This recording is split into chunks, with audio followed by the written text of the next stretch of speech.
What it do, y'all? Today, we are reviewing and dealing with real life stuff.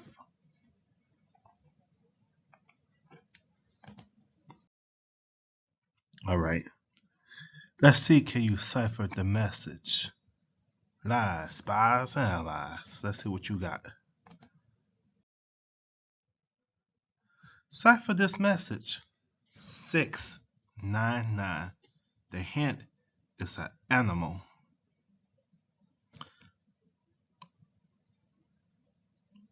When you trying to decode this message, you're going to determine the following.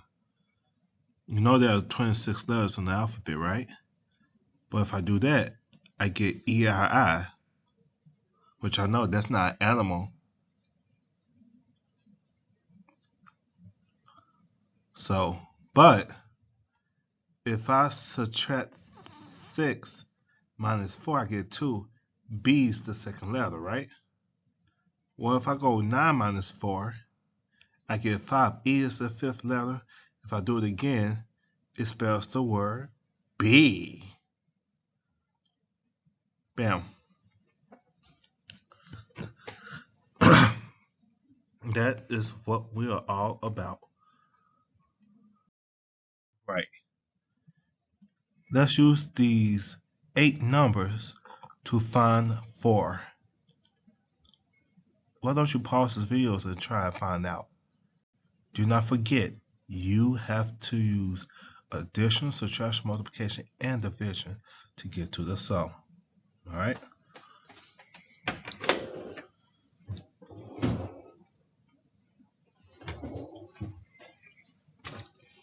So, this is one way of finding the number 4. So remember, zeros, I'm sorry, are your friends. So 0, and when you use the parentheses, it's going to be multiplication. 3 divided by 3 minus 2 times 0, all that's going to be 0 right here. So 6 divided by 2 is 3, plus 1 is 4. So remember, you always want to set it up like that.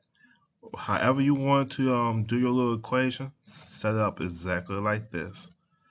You could rearrange stuff around, you can do whatever you want as long as you get 4. And you use all 4 operations. I use division, subtraction, multiplication, and addition at least once. And you can use the same thing multiple times, but you gotta make sure that you use all operations at least once.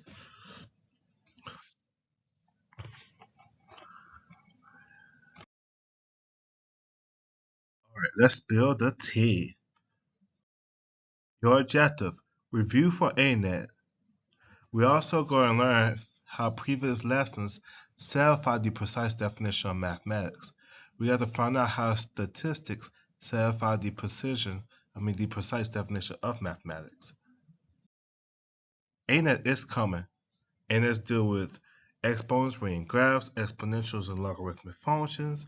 If you score 85% or above, you can jump one letter grade and get bonus 20.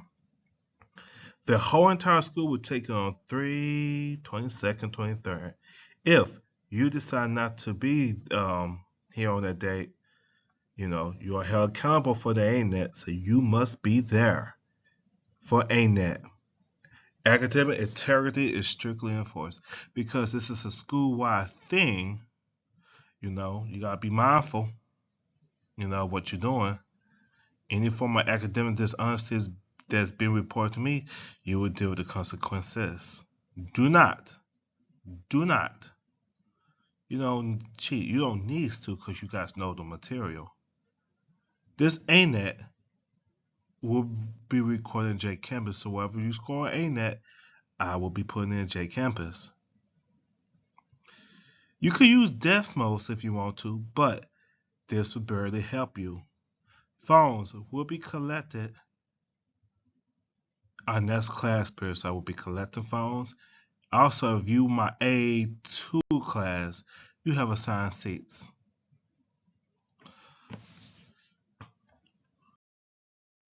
All right, let's review for the first and third 9 weeks. the stuff that we did in the beginning, you're going to see all the way through to May something. We got to get your A&A ready. All right, so explain why this function is neither even or odd. So when you take A&A, you will have to be able to know that. To do that, if you use decimals, you're going to realize the graph is not symmetric on the origin or on the y-axis. The shape itself is an even shape. However, you have to look at it as it's symmetric on the graph. The shape is even, but it's not symmetric on the graph. So that is neither. However, another way you can look at it is looking at your exponents. So you have a even exponent, it stays the same, but if it's an odd exponent, it changes. So that's another way of looking at it. Also, if you decide to substitute -1 for x, -1 squared is just 1, right? So that stays the same. This was positive, so this remains positive. 1 does. All right, so the front still remains positive. However, this in the back, that -3x, if that changes to a positive, that means that it's neither. Because that part does change to negatives, makes a positive. That's why it's neither. So keep that in mind. Only thing I do is plug in negatives and see do the sign change. You are worried about the signs. You are worried about the signs. You are worried about the signs. Good work.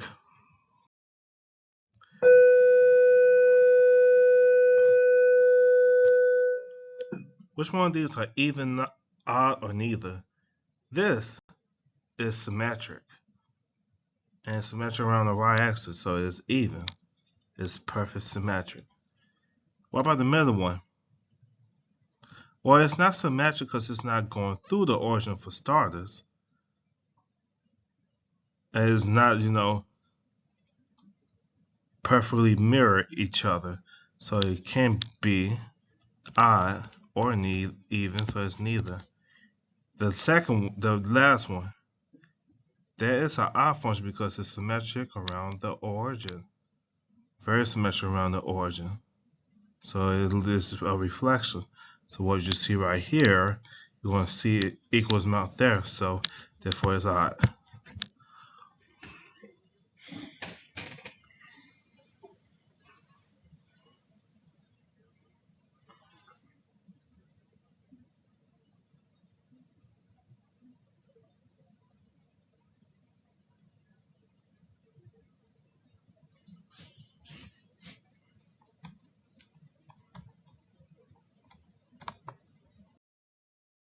Exponents. So I need for you to write this in exponential form. To do that, just do 6x. This 4 is going to be in your numerator. And what's going to be in your denominator is going to be 3. Just like that. And then here, you just go backwards. So square root of 4. 4 is going to be in the back because the numerator, and the denominator is 3. 3 is going to be in the front.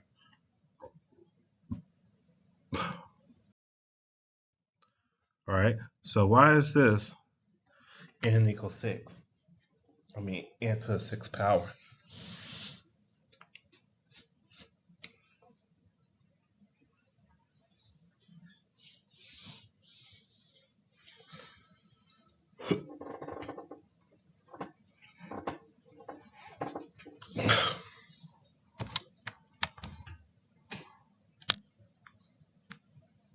N 4 times 3 halves. So you multiply across, you get 12 over 2, which equals 6. So that's why it's just n to the 6th power.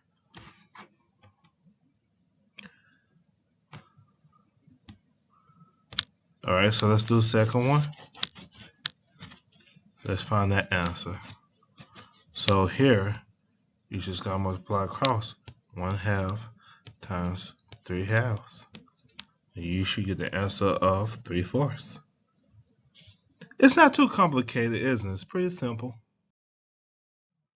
And so that's all the stuff we did. That's going to be on ANET. Now, well, for exponents.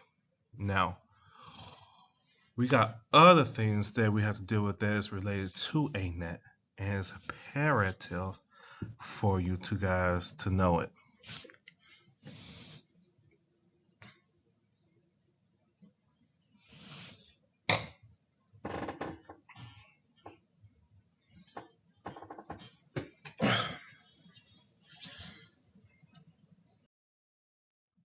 All right. So one of the things that I will be testing you on this 9 weeks is you knowing the precise definition of mathematics and making it work in multiple cases. So the precise definition of mathematics is the technique to teach, learn, and deal with reality by ciphering, counting, measuring, classifying, ordering, inferring, and modeling patterns arising in the environment. So, throughout this 9 weeks, we're going to be using this a lot. So, the one thing that I want us to focus on is two things. We're going to be doing some inferring, and then we're going to model. These are cipher. These are 3 important keywords that you have to definitely be aware of. All right? But the whole definition in itself is going to be tested a lot. So every quiz you may see that question there. So please, please, please, please, please, take note of this. Or if you want to, just look up the words. What does it mean to cipher? What does it mean to infer? What does it mean to model patterns? All right. So you guys, in Math Nation, we dealt with 2 things: growth and decay.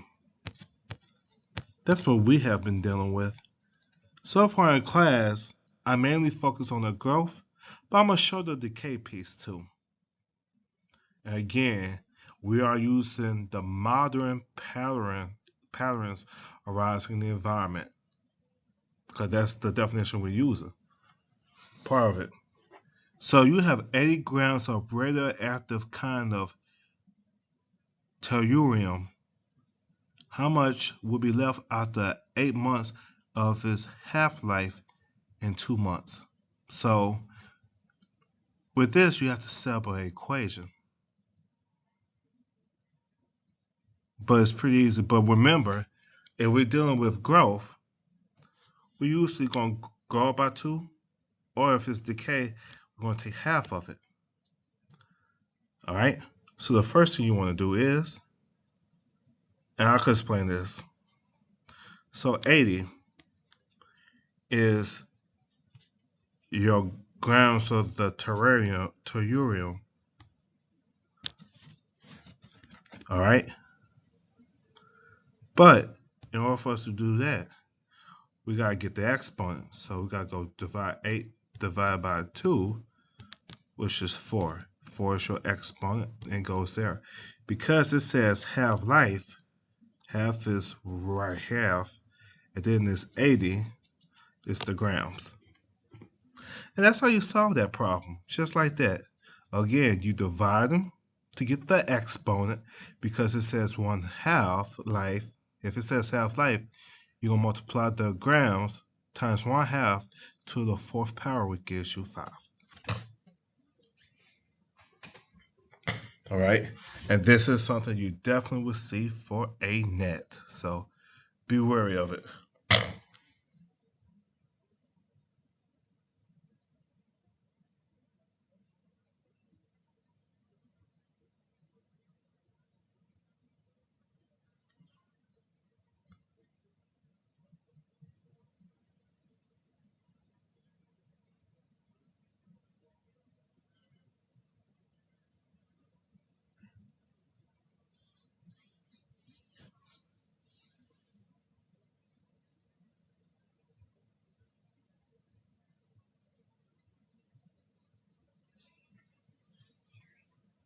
All right, let's move on. All right, here's another problem. The population of the bacteria there is a population of 30 bacteria in the colony. If the number of bacteria doubles every 500 hours, what would be the population be 1,000 hours from now? So look, this is an exponential growth because we know it doubles. So it doubles, that means it's going to be, part of my equation is going to be 2 times something, right? So remember, your first step is to find out the population, how many times the population would double. To do that, divide by the number of hours by how long it takes for the population to double. So just divide 1,000 divide by 500, and you get 2. So now, when we have that, we got to figure out what the population would be after it doubles 2 times. Again, it doubles 2 times. And when you have that, you have something that looks like this. 30 times 2 squared is 120. Now remember, I have to have this explanation.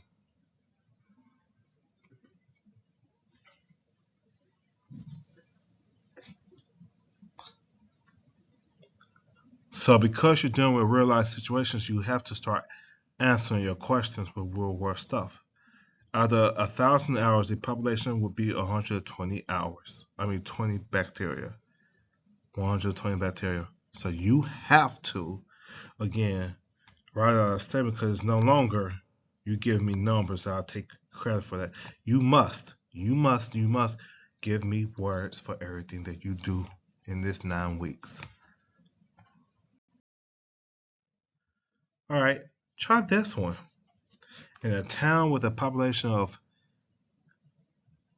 10,000 doubles in size every 17 years, what does the population be 68 years from now? So again, the same process.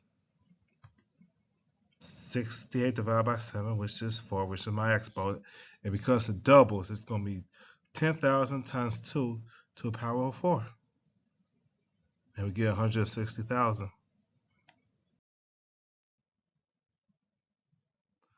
All right. We are going to move on because I want you to figure this one out on your own. Not going to really tell it to you. I'm just going to move on.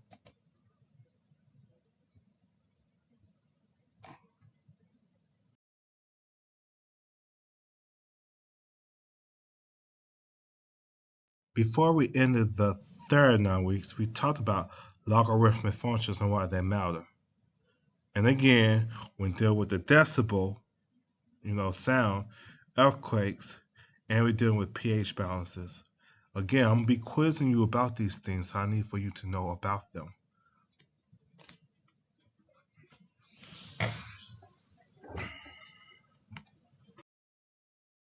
All right, earthquakes.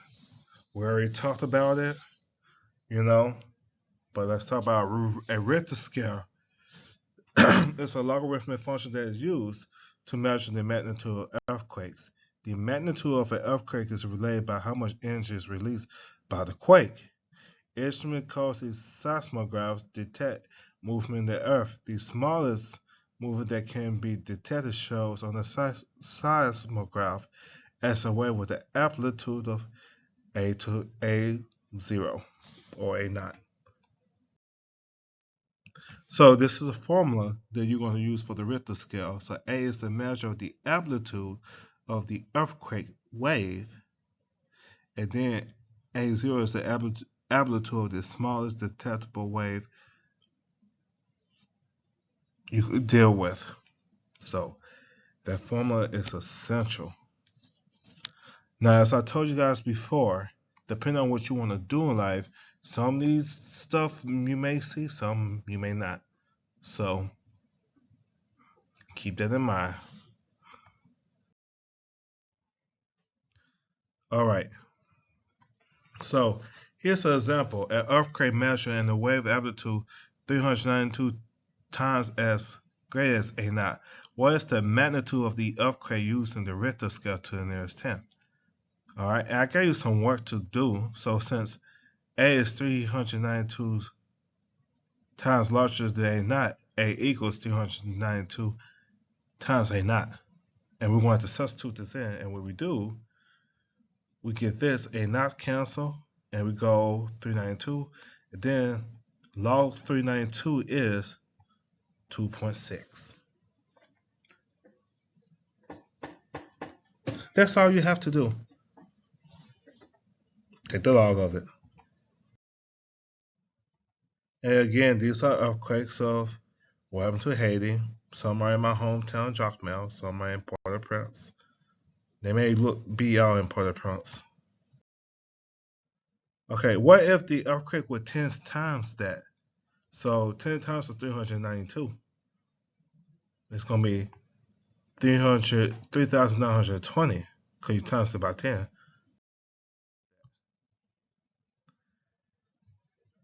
The decibel. It's really the same, but slightly different.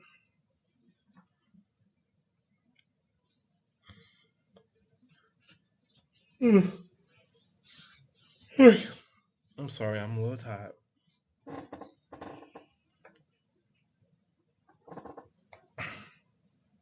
So the decibel is all about sound. So what is the intensity of the sound? What is the intensity of a concert that is 1 million zero? What is the decibel level, which I'm trying to find? To do that, you just go right like that. Then the odds cancels out, and then it's going to be 10 times log a million, in which we know 10 times 9, it's going to be 90. So the decibel level is 90, and that's too loud. So my eardrum is going to pop. Boop.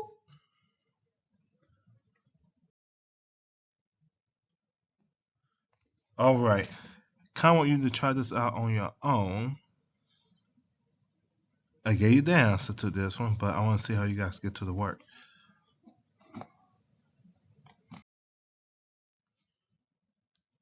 The pH scale deals with the acidity of liquids, oranges, milks, all of that stuff. So, and remember, if it's 7, you got your acid. If it's 7, you got your base. So, again, you've seen this before. I know maybe in class we'll do more of it.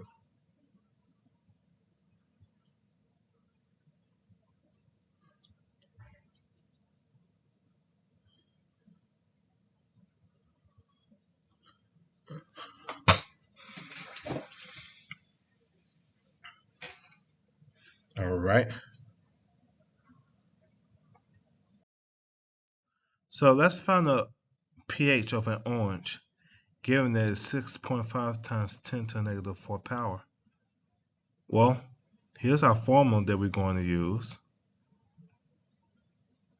And all we have to do is just plug it in for that H. And what we get is 3.19, so orange base is, the orange is acid. So if I told you previously that if the base is above 7 is acid, I was wrong, and you could research that on your own. I want you to try this one on your own too. All right, this is the pH scale. This is something, again, that's what you use in real life. So, like I was telling you guys, anything less than 7 is an acid.